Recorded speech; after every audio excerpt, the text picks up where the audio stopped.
எல்லாரும் income tax file பண்ணிடுறீங்க, ஆனால் ஒரு பெரிய தப்பு பண்ணுறீங்க. மக்கள் என்ன பண்ணுறாங்கன்னா இன்கம் டேக்ஸ் ஃபைல் பண்ணிடுறாங்க. ஃபைல் பண்ணிவிட்டு நாங்கள் ஒரு அக்னாலஜ்மெண்ட் தரும்பொழுது அந்த அக்னாலஜ்மெண்ட்டில் இங்கே ஒரு இயர் இருக்கும். இப்போ ஃபார் எக்ஸாம்பிள் 24-25 இருக்கும். ஸோ இது என்ன நினச்சிக்கிறாங்கன்னா, நான் வந்து 24-25 இயருக்கு நான் ஐடி ஃபைல் பண்ணிட்டேன், அதனால வந்து அந்த வருஷத்துல ஃபைல் பண்ண தேவையில்லை அப்படின்னு நினச்சிட்டு இருக்காங்க. ரொம்ப ரொம்ப தப்பு. இப்போ அவங்க பேங்க்குக்கு போயிட்டு, சார் நான் 24-25 வந்து ஐடி ஃபைல் பண்ணிட்டேன் இந்தாங்க அப்படின்னு கொடுக்கும் பொழுது அவர் என்ன சொல்றாரு மேனேஜர், சார் இது 24-25 இல்லை 23-24 அப்படின்னு சொல்லும்போது தான் அடடா நம்ம மிஸ் பண்ணிட்டோமேன்னு அவங்க ஃபீல் பண்றாங்க. ஸோ ஃபார் இந்த ஐடி காப்பியில் என்ன இயர் இருக்கோ அந்த இயர் உங்களோட அசஸ்மெண்ட் இயர். இந்த இயருக்கு முந்தின வருஷம் ஃபார் எக்ஸாம்பிளுக்கு 24-25 இருந்துச்சுன்னா அதுக்கு முந்தின வருஷம், இதுக்கு பேர் அசஸ்மெண்ட் இயர்னு சொல்லுவாங்க. இதுக்கு முந்தின வருஷம் 24-25க்கு 23-24 தான் டாக்ஸ் இயர்னு வச்சுக்கோங்க.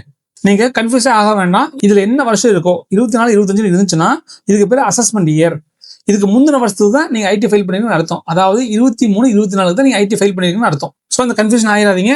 உங்களோட ஐடி காப்பியை எடுத்து செக் பண்ணிக்கங்க. இந்த கன்ஃபியூஷன் இருக்கனால கவர்மெண்ட் என்ன பண்ணிருக்காங்கன்னா, இப்போ இந்த நியூ ஃபினான்ஸ் ஆக்ட் 2025ல வரப்போற ஏப்ரல் 2026க்கு அப்புறம் இந்த மாதிரி கன்ஃபியூஷன்ஸே கிடையாது. அசஸ்மெண்ட் இயர் ப்ரீவியஸ் இயரே கிடையாது.